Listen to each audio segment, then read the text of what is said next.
thème d'aujourd'hui, c'est la cristallographie, c'est-à-dire la structure du solide et son organisation dans la matière.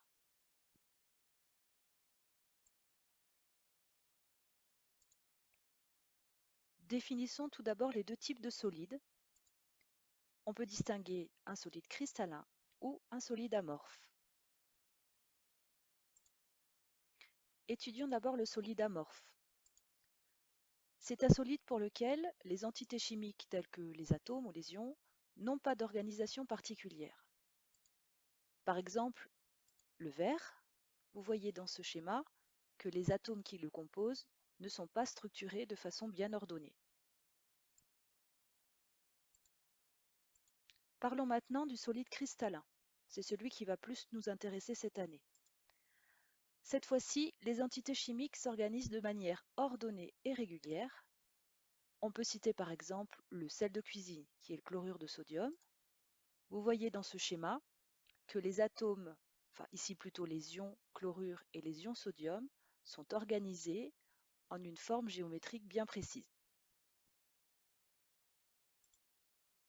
Ces structures cristallines ont donc des formes géométriques bien définies.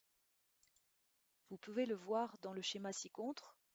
On peut y trouver par exemple des cubes, des tétraèdres, ou bien d'autres, mais pas n'importe quoi. Alors pourquoi étudier cette structure cristalline? Eh bien parce qu'il y a un lien très fort entre structure cristalline et propriétés. Un exemple, c'est la différence entre le diamant et le charbon. À première vue, le diamant et le charbon, ça ne se ressemble pas. Pourtant, si l'on regarde du point de vue nano, ils sont constitués tous les deux d'atomes de carbone. Alors, qu'est-ce qui va bien les différencier? Eh bien, c'est leur structure cristalline. Sur le schéma ci-dessous, vous voyez la structure cristalline à gauche du diamant et à droite, non pas du charbon, mais du graphite, qui effectivement ne se ressemblent pas du tout.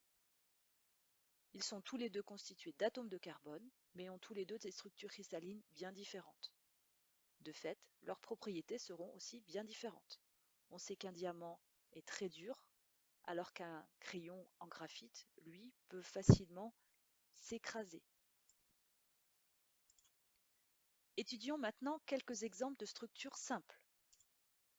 La structure cubique simple et la structure cubique face centrée. La structure cubique simple, elle, admet un atome à chaque sommet du cube, donc de la maille cubique, alors que la structure cubique face centrée admet aussi un atome à chaque sommet du cube de la maille, plus un atome au milieu de chaque face. Alors tout à l'heure, j'ai parlé de maille. Alors qu'est-ce que c'est qu'une maille?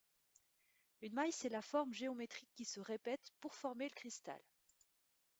Dans l'exemple précédent, la maille était cubique, mais on peut aussi avoir des mailles tétraédriques, orthorhombiques, en fonction de la structure du cristal. Une des compétences que vous devez savoir faire cette année, c'est compter les atomes dans une maille. Alors pour faire ça, il faut bien voir dans l'espace, c'est-à-dire empiler les mailles côte à côte et compter à combien de mailles l'atome appartient. Donc un exemple sur ce schéma, on va s'intéresser à l'atome violet au centre et on voit qu'il est commun à 8 mailles. Ça signifie du coup qu'il compte pour 1/8 dans une seule maille. Entraînons-nous maintenant à compter le nombre d'atomes n par maille.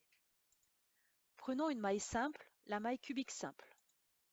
Donc vous voyez sur ce schéma les atomes qui sont au sommet de chaque sommet du carré, du cube. On compte 8 atomes dans la maille, puisqu'il y a 8 sommets dans le cube. Donc le nombre d'atomes par maille, c'est 8 fois 1/8, puisque chaque atome est commun à 8 mailles. On aura donc un atome par maille de cubique simple. Prenons maintenant la maille cubique face centrée. Donc là, c'est un petit peu plus compliqué. On va regarder le nombre d'atomes dans une maille. On voit, comme dans la maille précédente, qu'il y a 8 atomes au chaque sommet du cube, plus, en plus de la maille précédente, 6 atomes au centre de chaque face. Alors qu'est-ce que ça nous fait comme nombre d'atomes par maille? On aura donc 8 atomes au sommet de chaque cube, et chaque atome comptant pour 1/8, donc 8 fois 1/8, plus 6 atomes au centre de chaque face, et sur chaque face, un atome compte pour 1/2, puisqu'il est commun à 2 mailles. Donc on additionne à 6 fois 1/2, ce qui nous donne un nombre d'atomes par maille cubique face centrée de 4. À quoi va nous servir de connaître le nombre d'atomes par maille? Eh bien, à calculer deux grandeurs physiques que vous connaissez déjà, la masse volumique, ρ, et la compacité. Alors la masse volumique ρ, comme vous le savez, elle est propre à chaque cristal, à chaque élément chimique. Et elle est définie par ρ égale masse des atomes sur le volume de l'entité chimique, ici le volume de la maille. Intéressons-nous maintenant à la masse des atomes. Alors comment faire pour trouver la masse des atomes? En fin de compte, la masse des atomes, c'est le nombre d'atomes dans la maille fois la masse de chaque atome. Si par exemple dans la maille, il y a un seul type d'atome, il suffira de multiplier le nombre d'atomes de cette maille fois la masse de cet atome. Si par contre, il y a plusieurs types d'atomes, il faudra additionner le nombre d'atomes de chaque type fois sa masse pour chaque type d'atome. Pour le volume de la maille, c'est plus simple. Dans ce cas-là, comme la maille est cubique, le volume d'un cube étant A au cube, A étant l'arête du cube, il suffira de diviser par A au cube, la masse des atomes. Attention aux unités, A étant une longueur, on a le choix entre mètres ou centimètres. Tout va dépendre de l'unité à laquelle vous voulez obtenir votre masse volumique.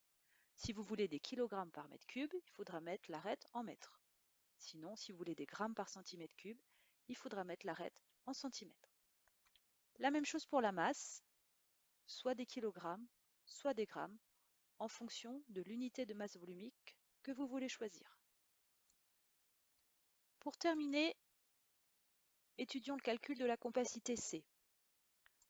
Alors la compacité, c'est quoi? La compacité, c'est le taux d'occupation réel des entités dans une maille.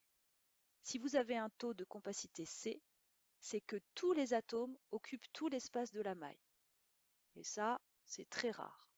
En général, on a toujours un taux de compacité inférieur à 1 ou inférieur à 100%. Alors comment définir la compacité? La compacité, c'est le rapport entre le volume occupé par tous les atomes de la maille divisé par l'atome de la maille.